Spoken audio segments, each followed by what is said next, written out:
stretching. So why do we need to stretch? Mostly in order to protect our mobility and our independence, especially as we get older. It's not enough to build muscle and improve our aerobic fitness. We need to think about our flexibility, which is our range of motion of our movements.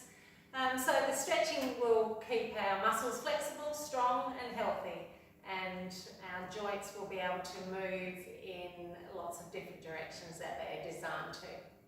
So without stretching, the muscles can become tight and shortened, and then when we call on the muscles for activity, because they're shortened, they can be weak and unable to extend to their full range.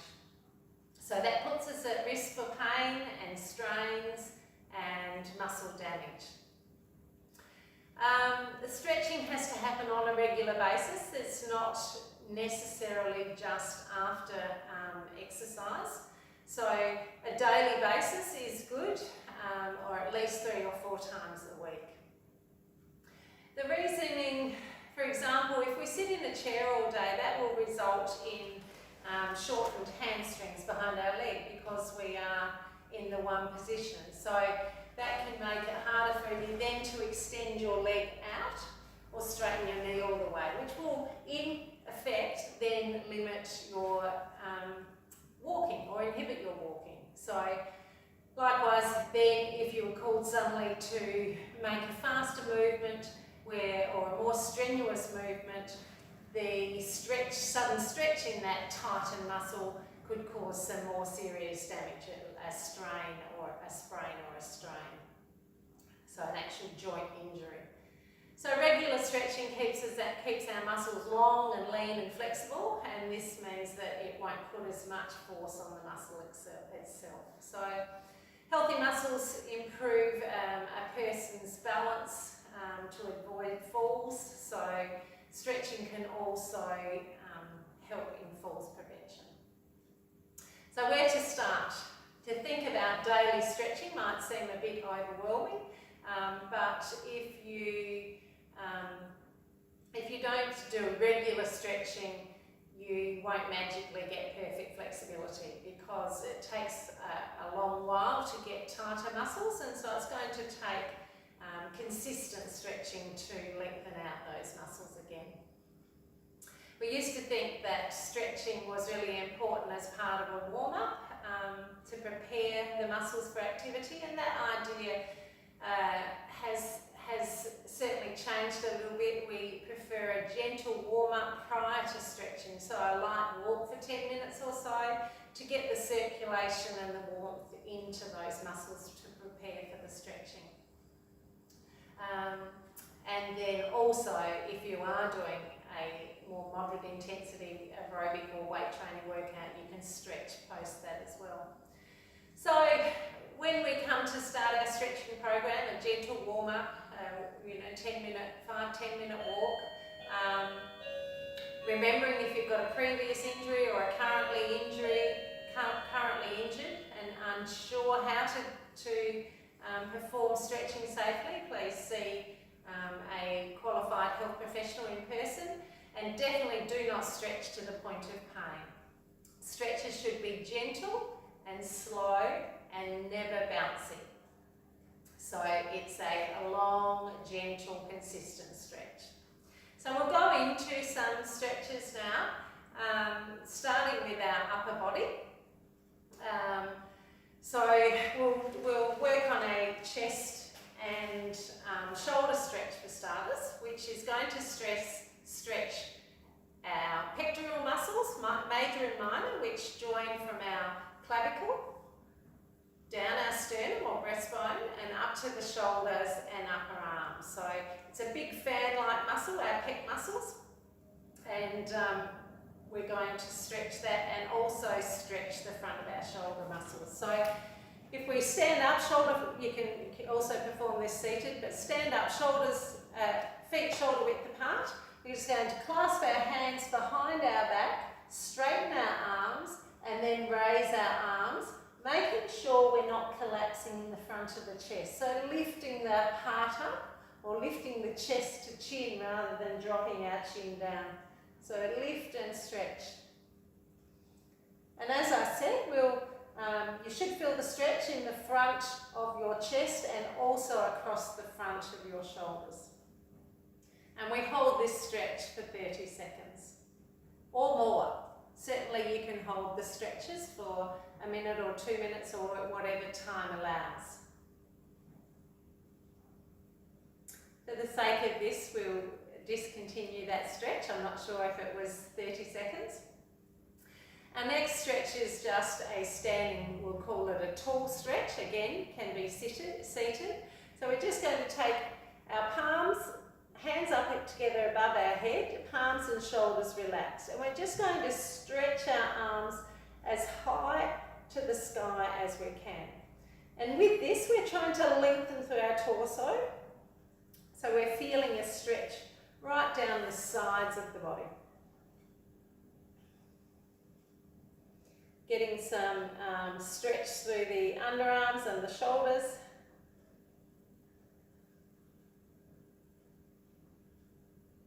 Trying to keep our arms in line with our ears and our hips.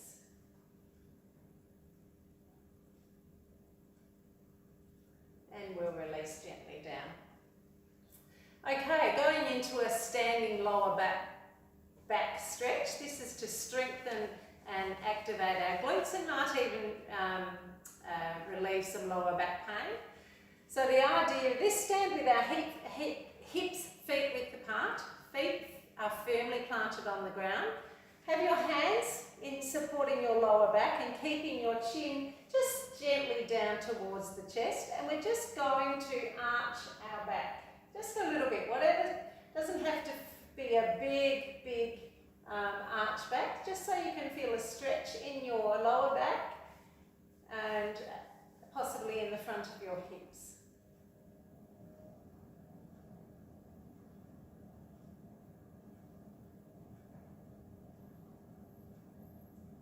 Okay, and then gently coming back to standing. Okay, another nice back stretch is, if you can, getting down onto the floor or your bed and just pull your knees into your chest. So grabbing under the knees rather than pulling on the top of the knees and just pulling them into your chest. You can bring the chin to the knees as well if you like, otherwise keep the head and shoulders down. Keep the tailbone towards the ground, really pull those knees in. If your head's up, you're just getting that little bit more curve in the upper spine. And then release. Another upper back stretch, we can have one leg out in front with a bent, the other leg bent into the thigh. And then it's just a matter of sitting up tall and leaning forward from the hips. Taking your heart forward rather than just folding down. So trying to keep a straight back. Keep our toes pointing towards the ceiling and just a straight, you might not go very far, a straight spine as you bring your heart towards your toes.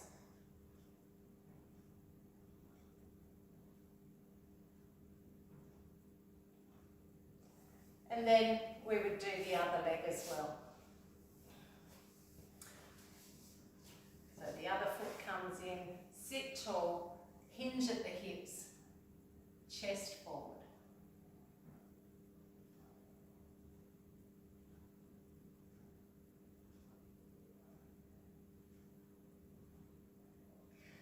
Okay, another lower back, more of a rotation stretch now.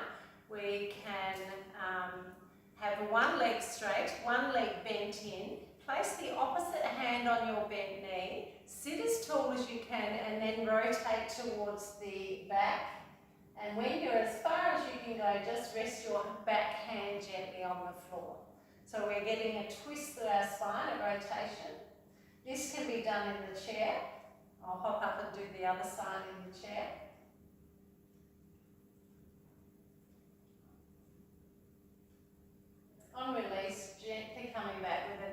spine. Important when we rotate that we're not flexing over. I'll just hop up in the chair. A lot of our back injuries are done if we're in a bent or flex position and then we twist. And that's a lot of our back issues. So whenever we rotate, sit tall, then twist. So if we're doing the other side, lift a knee, you can cross it on the leg, opposite hand, and rotate round to the back.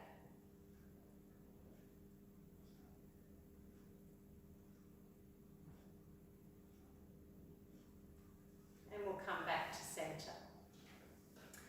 Okay, another nice shoulder stretch and neck stretch is taking your right hand behind your back, place it over near your left hip behind.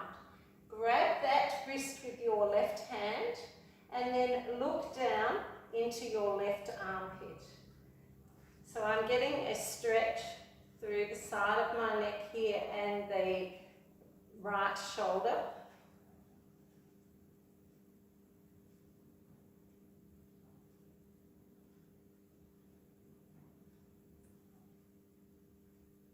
Gently release the head back up and the arm. Take our left arm behind towards our right buttock. Grab it with our right hand and look down to our right armpit.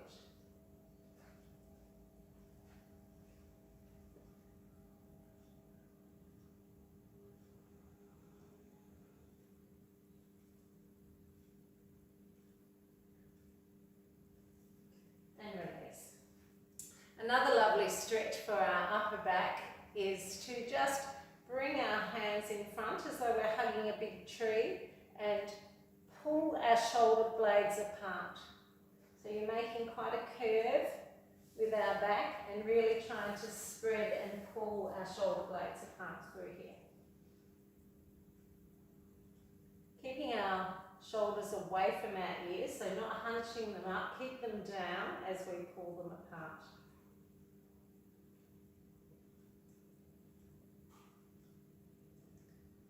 And release. Okay, that's a lot of upper body stretches. Going on to our lower body, which are probably, if we're doing a lot of regular walking or sitting, it's really important to stretch our lower body. So these are big muscle groups that we're stretching. So first of all, we go on our quadricep and hip flexor. Our quadriceps are our thigh muscles. Hip flexors are through the front of the hips here. And our quadriceps stretch can be standing, if you can grab your ankle. If you can't reach your ankle, you could always get a some sort of band, place it around the ankle and pull it up. It's important that we're not trying to worry about our balance here. If our balance is okay to do it without hanging on, but we're working on stretches, not balance. So if you need to hang on to a chair or a wall, now we want our knees to be together when we do this. We don't want the knee out wide. Bring it down next to the other knee. And for a little extra stretch, you can just push this hip forward slightly off the leg that you're stretching. Now again, no pain in the knee when we do this, so your stretch might not bring your foot all the way to your buttocks. We'll just do the other leg. You might even find that it's easier to support that back foot up on a chair.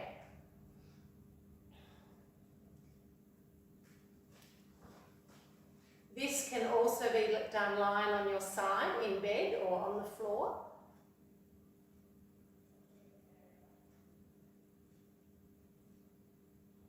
And we release. Our next stretch is our calf stretch. So we're going to take our left leg behind us and keep it straight, pushing the left heel into the mat. You can be leaning against a chair. the wall or on your front knee. We should be feeling the stretch in the back of the back leg, ankle and calf, and maybe even up into the back of the upper leg as well. So we're stretching what we call our gastrocnemius, and our soleus muscle in our calf. So no bouncing, just a gentle pushing of that heel back towards the ground. Your heel may not touch the ground, that's okay, as long as you're feeling the stretch, the target areas in that calf. We'll swap legs.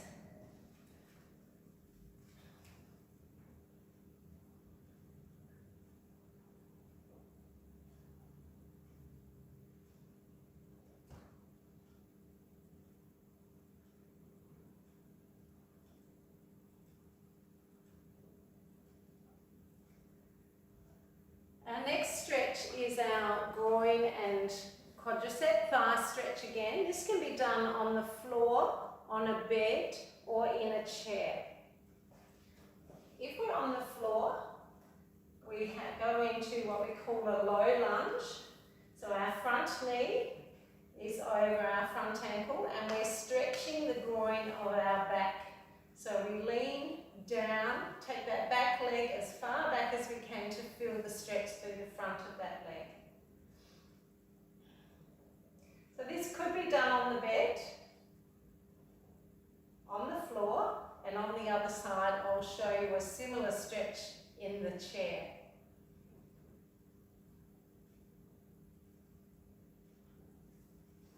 So coming up onto the chair, I'm getting the same sort of target area by sitting a little bit side onto the chair, taking my right leg right back and behind, and then leaning back until I feel that stretch through the front of the body.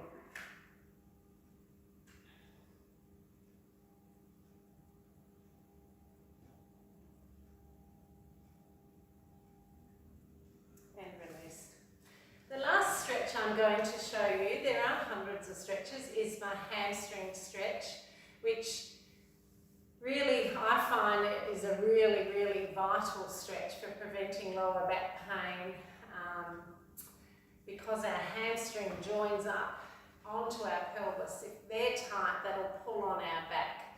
So a hamstring stretch can be done in the chair. We straighten one leg, the other leg's just bent sitting there, and we pull our toes back in the direction of our nose. And we may already feel that stretch from behind the knee to our buttocks. If we don't, sit tall and leave the chest forward. You don't have to reach your toes. There's nothing special about folding your upper body over and touching your toes. We want a straight spine, chest forward, and you will feel it.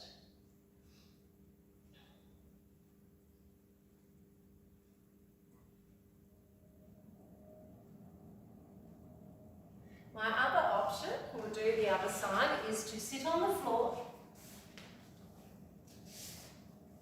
Again, we did a very similar exercise which stretched our upper back, reaching for the foot, but with this one, just sitting here on the floor with that leg straight, toes pulled towards me, I can feel that stretch.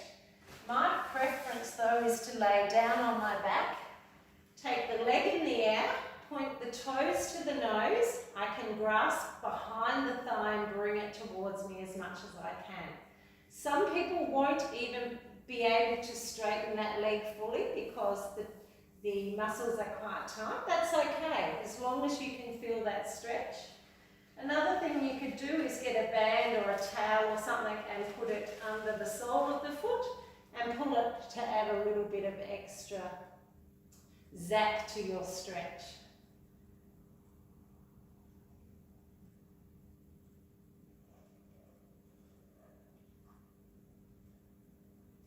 And you can gradually ease it a little bit closer towards you.